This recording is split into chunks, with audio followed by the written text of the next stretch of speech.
એક દીકરો હોય ને એને હંમેશા એવી આશા હોય કે મારો બાપ મારા માટે સર્વસ્વ જેટલું પણ દુનિયાનું સુખ છે ને મને આપતો જાય અને મારા માટે જ કમાઈ છે તો મને આપવો જોઈએ. તો એક બાપ દીકરાનો મજાનો સત્ય પ્રસંગ છે કે એક પપ્પા હતા, એ ખૂબ ઓછું કમાઈ, માંડ ઘરને ખાઈને ખાવાનું માંડ થાય એવી પરિસ્થિતિ એની ઘરની. અને એમનો દીકરો સરસ મજાની સ્કૂલની અંદર, શાળાની અંદર એડમિશન લીધું ને દીકરો કોલેજની અંદર એડમિશન લયા પછી એન્જિનિયર બને, આવી ક્યાંક બાપને વૃત્તિ.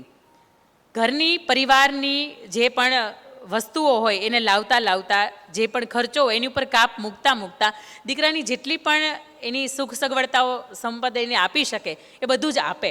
અને તેમ છતાંય તે દીકરો એક વખત જીદ કરે કે મને પપ્પા મોટર બાઇક લઈ આપો, ટુ વ્હીલર લઈ આપો.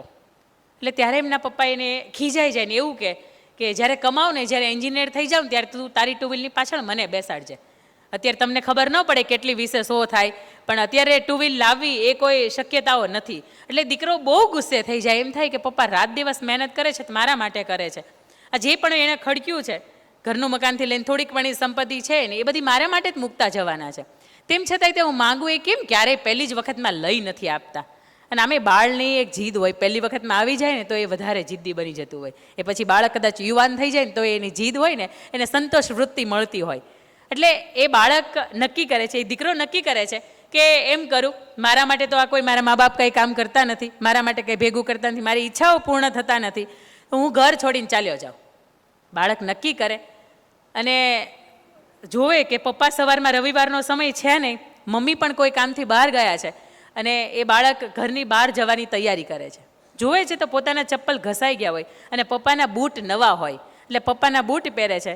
ઘરની બહાર જતાં જોવે છે કે પૈસાની થોડીક તો જરૂર પડશે, પપ્પા પાકીટ ભૂલી ગયા છે એટલે પાકીટ ઉઠાવે અને ઘરની બહાર મુઠ્ઠીયું વાળીને દોડવા જ મળે કે ઘરે હવે પાછું આવવું જ નથી. કારણ કે બાલ્યાવસ્થાની ઉંમર, એ કિશોરાવસ્થા, એ ખબર જ ન પડે કે મારે ઘરે નથી રહેવું છે, શા માટે આ બધા કમાતા નથી, કમાય છે, મને આપે છે, મારી સંતોષી મારે હું જેટલી પણ ઈચ્છાઓ પ્રગટ કરું એને સંતોષ થાય છે કે નથી મળતો એ કાંઈ લેવા દેવા ન હોય. બસ મને મારી સગવડતાઓ કેમ હચવાય છે, હું મારી મસ્તીમાં કેમ જીવું, આ વૃત્તિ જ્યારે હોય ત્યારે બાળક ઘર છોડે છે અને ઘરની બહાર દોડતું દોડતું જતું હોય.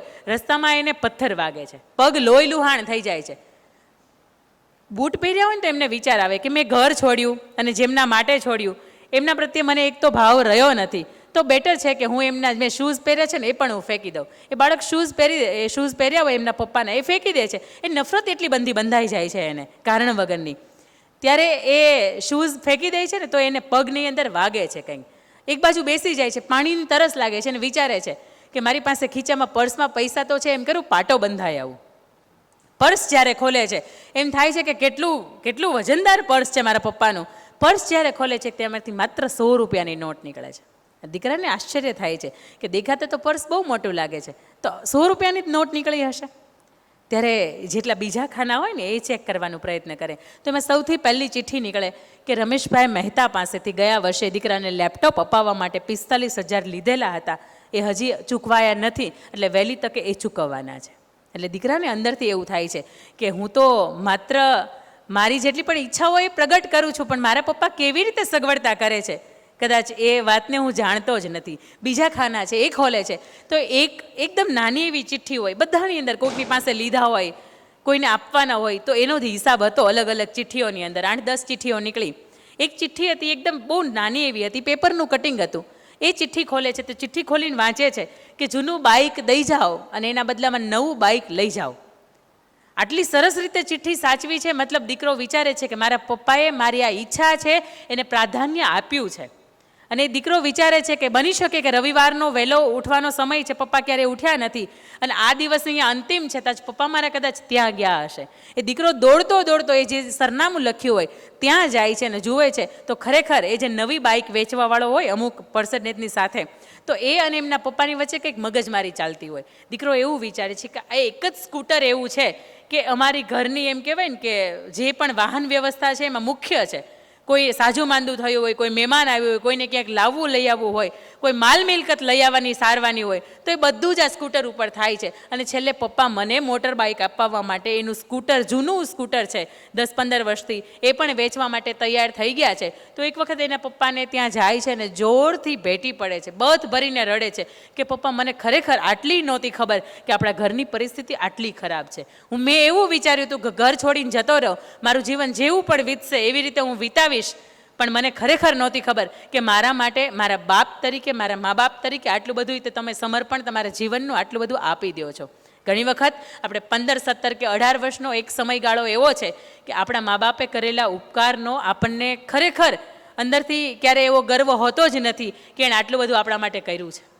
મા બાપને કદાચ આપણા ધંધા પગભર થઈએ, આપણે ભણતર માટે, આપણા લગ્ન માટે 2, 5, 25 વીઘા વેચવી પડે તો એણે વેચી દીધી છે, એવા દાખલા છે. તમારા લગ્નની માટે મા બાપને માથે કરજ કરવું હોય, આખી જિંદગી કરજ માથે ન હોય અને લગ્નના સમયે તમારા માથે કરજ કરે છે બાપ, અને આજીવન હસતા હસતા પોતે ભરે છે, એવા પણ દાખલા છે. અને તેમ છતાંય તે આપણે ક્યારેક મા બાપને એવો અજંપો આપણે આપીએ છીએ અને હંમેશા માને તો આપણે અભણ કહીને જ ચૂપ કરાવી દઈએ છીએ. જો તમે યુટ્યુબ ને ફેસબુક વાપરતા હોય ને તો યુટ્યુબ ઉપર ડૉક્ટર અંકિતા મુલાણી મારી ચેનલ છે, અને ચેનલની અંદર મેં એક મજાની અભણ 3 મિનિટની વાર્તા છે મેં લખી છે, નાટ્ય રૂપાંતર થયું છે કે એક બાળક 12મા ધોરણનું રિઝલ્ટ આવે સાહેબ, અને ત્યારે એની મમ્મી એવું કે CBSEનું રિઝલ્ટ હોય એટલે મમ્મી એવું કે બેટા મને બતાવતો. એટલે ત્યારે એને મમ્મીને એમ કીધે કે તું ભાઈ બંધ થાય ને, તને કંઈ ખબર ન પડે ને, તને હું એમાં CBSEમાં ગુજરાતી ઇંગ્લિશ લખ્યું તને એ નથી ખબર પડવાની, તું તો અભણ છો.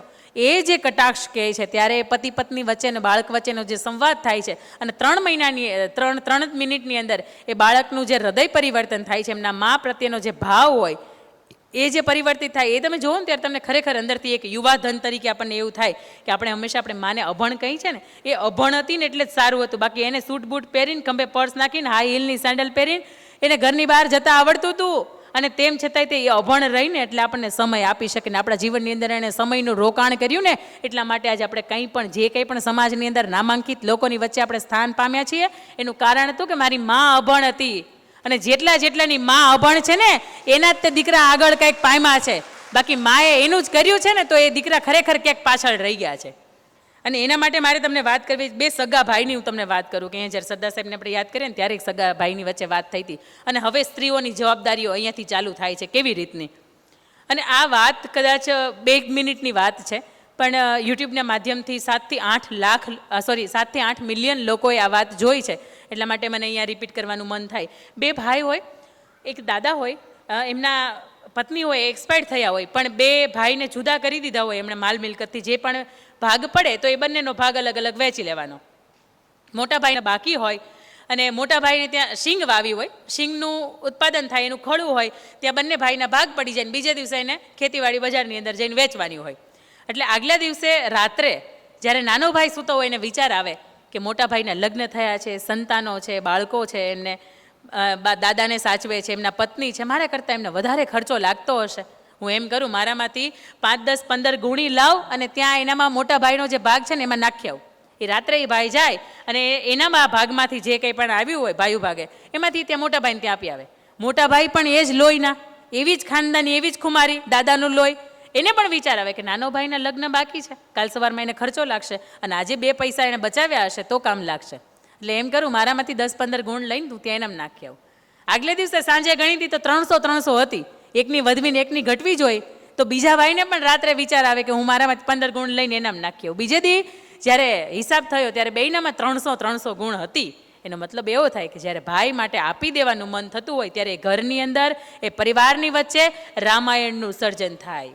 પણ મારા ભાઈ માટે હું આટલું સોયની અણી જેટલું નહીં આપું, આવી જ્યારે દુર્યોધન વૃત્તિ આપણા જીવનની અંદર, આપણા મનની અંદર પ્રવેશતી હોય ત્યારે ઘરની અંદર હસ્તિનાપુરનું સર્જન થાય. એ ઘરની અંદર મહાભારત સર્જવાનું ચાલુ થાય જ. હવે આ ઘરને અવધપુરી બનાવવું કે હસ્તિનાપુર બનાવવું એ સ્ત્રી પાત્રની જવાબદારી છે. પણ એમ કહેવાય ને કે એક માં છે ને એ 100 શિક્ષકોની ગરજ સારે.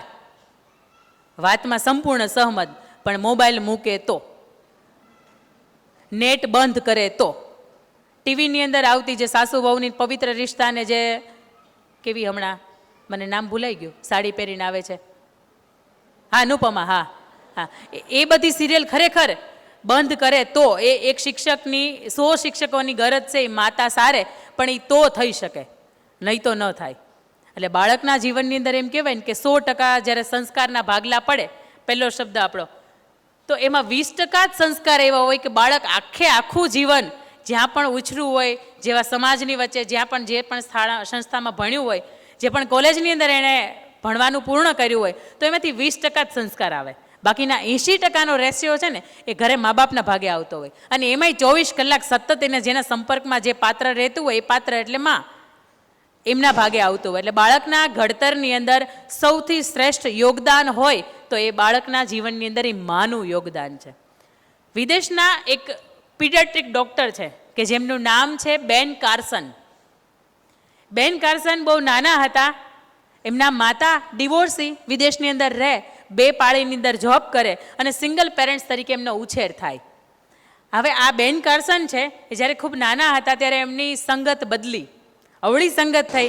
એ ખીચાની અંદર ચાકુ રાખવા મળ્યા, લોકોની સાથે ગાળોગાળી કરવા મળ્યા. એમના માતાને જ્યારે કોઈ ઠપકો આપ્યો ત્યારે એક સામાન્ય માતા એને ઠપકો આપે, એને મારે, એના ઉપર રિસ્ટ્રિક્શન લાવી દે, એની ઉપર સતત વોચ રાખે. અને એમ કહેવાય ને કે આદર્શ માતા, તો આદર્શ માતા એને કહી શકાય કે બાળકની અંદર જે પણ સડો, આપણે કેરી હોય ને એની અંદર જેટલો પણ સડો હોય ને એને આપણે રહેવા દઈએ, સારું ભાગ હોય ને એટલો જ આપણે લઈએ, સડાને આપણે વતાવીએ નહીં. તો એ માતાએ પણ વિચાર્યું કે મારા બાળકને હું કદાચ સમય નથી આપી શકતી, આ એનું પરિણામ છે. રોજ સાંજે નક્કી કર્યું કે મારા બાળકની સાથે જે પણ મહાપુરુષો છે, જે પણ સત્પુરુષો છે કે જેણે સમાજ માટે કંઈક સારું કર્યું છે, હું એમની જીવનની વાતો છે, એમના પ્રેરક પ્રસંગો છે, હું એમને સંભળાવીશ. એમને સંભળાવે. અને થોડા દિવસ પછી એમને માતાએ બાળકને પૂછ્યું કે બેટા તારે મોટું થઈને શું બનવું છે? તો કે મારે ડૉક્ટર અંકલ બનવું છે ને આપણા પરિવારના જે આપણે સોસાયટીના નાકા ઉપર મોટો સરસ મજાનું એનું વીઘા એકનો ફળિયોવાળો બંગલો છે ને, મારે એવા ડૉક્ટર બનવું છે. એટલે એની માતાએ કહ્યું કે બેટા તને ખબર છે કે ખીચામાં ચાકુ રાખે છે? એટલે પેલા બાળકને તેવું કે મારા માતા મારે ભાળી ગયા હશે કે શું એમ, એક ખીચામાં ચાકુ રાખે ને હું રાખું તો બરાબર, સારી વાત છે કે ડૉક્ટર તો બની જ જઈશ. પણ એની માતાએ ફરીથી કહ્યું કે બેટા એ ખીચામાં જે ચાકુ રાખે છે એ લોકોના દુઃખ દર્દ છે એને દૂર કરવા માટે એનો ઉપયોગ કરે છે. પણ બેટા તમારા ખીચામાં જે કદાચ ચાકુ છે એનાથી લોકોને દુઃખ અને દર્દ પહોંચે છે, એને પીડા પહોંચે છે. હું એટલું ઈચ્છીશ કે જો ખરેખર તમારે ડૉક્ટર બનવું હોય તો એ ચાકુ તમે રાખો, મારી ના નથી, પણ એ ચાકુનો તમે કેવી રીતે ઉપયોગ કરી શકો એ તમારે વિચારવાનું છે. હવે તમારે એ સમજણની સાથે જીવવાનું છે. એ બાળક મોટું થાય છે અને પીડિયાટ્રિક ડૉક્ટર બને છે. આજે પણ મને પરફેક્ટ યાદ નથી કઈ યુનિવર્સિટી, એની અંદર એ લેક્ચરર તરીકે પણ કામ આપે છે. અને વિશ્વનો સૌથી અઘરામાં અઘરો એવો કેસ કે 2 જુડવા બાળકો હતા, એને માથા જોઈન્ટ હતા, એમનું સતત 22 કલાક ઓપરેશન ચાલે છે. અને એ જ ચાકુ જે બાળપણમાં એણે નાના હતા ને ખીચામાં રાખ્યું હતું, એ જ ચાકાથી એ મોટા થાય છે. અને 2 બાળકો જે જીવનદાન શક્ય નથી એ બંનેના માથા જુદા કરે, સેપરેટ કરે છે, બંનેને જીવનદાન આપે છે. અને એ ચાકાથી જે સમયે દુઃખ અને દર્દ આપતા હતા લોકોને, એ જ ચાકાથી એક માની પ્રેરણાથી, માની સમજણથી કે માની શિખામણથી એ બાળક મોટો થાય અને એ લોકોના જે દુઃખ અને દર્દ છે ને એ દૂર કરે છે. એટલે માં જે પણ કહે ને એ બાળકની અંદર ડિટ્ટો કોપી છપાઈ જતી હોય. કારણ કે માં એક એવું પાત્ર છે કે 9 મહિના સમાજ કરતાંય વધારે ઓળખે છે. એની આંખ બંધ કરે ને ત્યાં એને ખબર પડે છે કે બાળક શું વિચારે છે. એટલે ઘણી વખત હું હંમેશા એવું કહેતી હોય કે એક મા તરીકે જ્યારે તમારે બાળકની ઘડતરની વાત આવતી હોય ને ત્યારે બહુ જવાબદારી બનતી હોય. પણ એક સ્ત્રી તરીકે હંમેશા એક જીવન હોય ને, એક આદર્શ સ્ત્રી અને એક કોમન સ્ત્રી, એની વચ્ચેને હું ડિફરન્ટ કાઢું તો મને એવા 5 થી 10 એવા મુદ્દા મળે કે આદર્શ સ્ત્રી અને આપણામાં ફેર શું છે. એક આદર્શ સ્ત્રીની એક ડાયરી મેં વાંચી હતી, ખુશખુશાલ જીવનના એણે 10 પ્રસંગો વર્ણવ્યા હતા. એ 10 પ્રસંગ બહુ ટૂંકમાં લખ્યા હતા એણે કે કઈ વાતની અંદર હું ખુશ છું.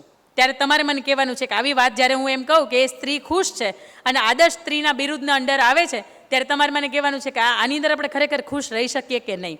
એ સ્ત્રીએ સૌથી પહેલાં એની ડાયરીની અંદર પહેલી વાત લખી હતી કે મારા પતિ રાત્રે હું સૂવું છું ત્યારે નસકોરા બોલાવે છે, થેન્ક યુ ભગવાન કે મને ખબર પડે છે કે જીવંત છે અને મારી સાથે છે. સમજાય છે? આદર્શ સ્ત્રી છે. અને ફરિયાદ કરતી સ્ત્રી એવું કે સૂતા નથી, નસકોરા બોલાવવાનું ચાલુ કર્યું નથી. બીજી વાત, એ સ્ત્રી એવું કહે છે કે સવારમાં વહેલા ઉઠીને 5 વાગે મારા બાળકો મને ચીડાઈને એવું કહે છે કે આખી રાત મને મચ્છરે ઊંઘવા નથી દીધા. થેન્ક યુ ભગવાન કે આવી ઘરની પરિસ્થિતિ છે ને મચ્છર કરડે છે, તેમ છતાંય તે મારા બાળકો આખી રાત ઘરે રહે છે. તથ્ય પટેલની જેમ રાત્રે 12-1 વાગે બાર ગોતવા નથી જવા પડતા. થેન્ક યુ ભગવાન કે મને આવા સમજણા બાળકો આપ્યા છે કે ઘરે અગવડતા છે તેમ છતાં એ ઘરે રહે છે. એના પછીની ત્રીજી વાત કે દર મહિને મારા પૈસામાંથી વીજળીનું બિલ, પાણીનું બિલ, મારા મોબાઈલના બિલ, ઘણી વખત મારા સાસુ કે સસરાના કોઈ પોતાના એક્સપેન્સ હોય, મેડિકલ બિલ હોય તો મારે ભરવા જવા પડે છે. થેન્ક યુ ભગવાન કે તે મને આવી સગવડતાઓની સાથેનું જીવન આપ્યું છે. આપણે બિલ ભરી દેજો, સાચું બોલજો, હે ને? બહુ ઓછા એવા હોય કે ખરેખર પોતાના બિલ હોય ને એ રીતે લિપસ્ટિકના બિલ હોય એ પણ આ લોકોને માથે પછી કે ખીજાય છે. એટલે ક્યાંક આપણે ફરિયાદવાળું જીવન જે આપણી માથે કલંક લાગી ગયો છે ને એટલા માટે લાગી ગયો છે. એના પછીની ચોથી વાત એવી છે કે રાત પડતા એ સ્ત્રી એવું કહે છે કે હું થાકી જાઉં છું. એનો મતલબ એવો છે કે થેન્ક યુ ભગવાન, તો આખો દિવસ મને સરસ મજાના એમ સમજણની સાથે, સરસ મજાના સંઘર્ષની સાથે મારો આખો દિવસ વીતે છે કે છેક રાત્રે હું થાકું છું. આ તો સવારમાં ઉઠીએ ત્યારથી કમર દુખતી હોય ને માથું દુખતું હોય. એક કોમન સ્ત્રી છે ને એની હવે ફરિયાદવાળું જીવન હોય. એના પછીની વાત એવી છે કે ઘરમાં કચરા, પોતા, દરવાજા ઉપર જેટલું પણ છે બધું મારે જાતે સાફ કરવું પડે છે. આપણે એમ કે કામવાળી નથી આવતી, પણ થેન્ક યુ ભગવાન કે તે સરસ મજાનું મને ઘર આપ્યું છે. દુનિયામાં ઘણા પણ એવા લોકો છે કે જેને ઘરની સગવડતા તે નથી આપી. આ આદર્શ નારી છે ને એ આવું વિચારે છે. વિચારોમાં જ્યારે પરિવર્તન આવે ને ત્યારે આપણા જીવનની અંદર આપણને ઓટોમેટિક એવું લાગે કે ખુશખુશાલ છીએ આપણે. એના પછીની વાત કે ક્યારેક હું બીમાર થઈ જાઉં છું, થેન્ક યુ ભગવાન, એનો મતલબ એમ થાય છે કે હું હંમેશા સ્વસ્થ રહું છું, મને એક પણ જાતની બીમારી લાગુ નથી પડતી. એના પછીની વાત, દર વર્ષે તહેવારોમાં મારા માતા પિતાને, મારા બાળકોને, મારા વડીલોને, મારા સગા સંબંધીઓને, મિત્રોને હું મારામાંથી મારા પર્સનલ ભેગા કર્યા હોય એમાંથી હું એને નાની મોટી કંઈક ભેટ આપું છું. થેન્ક યુ ભગવાન કે તે મને સરસ મજાનો પરિવાર આપ્યો છે. જે બાળકો, જે વ્યક્તિ, જે સ્ત્રી કે જેને પરિવાર નથી મળ્યો એમની કેવી ઝંખના રહે છે કે મને સાસુ હોત તો સારું હતું, મારા સસરા હોત, મારા સંતાનો હોત, મારા મિત્રો હોત, મારા સગા સંબંધી હોત તો સારું હતું. થેન્ક યુ ભગવાન. આ લોકો માટે મને ખર્ચાવું અને ઝીરો થઈ જવું ગમે છે, કારણ કે તે મને આવા વ્યક્તિઓની સાથે ભેટો કરાવ્યો છે. અને એના પછીની વાત કે મારા ઘરડા સાસુ સસરાને હું ખાટલા ઉપર જમાડું છું, સુવડાવું છું, માથા ઉપર હાથ ફેરવું છું, હાલરડું ગાઈને સુવડાવું છું, એને નવડાવું છું, એની જેટલી પણ સગવડતાઓ સાચવી શકું એ બધું જ હું કરું છું. કારણ કે હું જાણું છું કે દરેક સ્ત્રીના ભાગ્યમાં એના સાસુ સસરાની કે એના ગઢા સાસુ સસરાની સેવા લખી હોતી નથી. બહુ ભાગ્યશાળી અને ભગવાને ટકોરો મારીને સિલેક્ટ કરેલું પાત્ર હોય ને એના જ જીવનની અંદર આવી સેવાઓ લખી હોય. દરેક સ્ત્રીના જીવનની અંદર આવી સેવાઓ નથી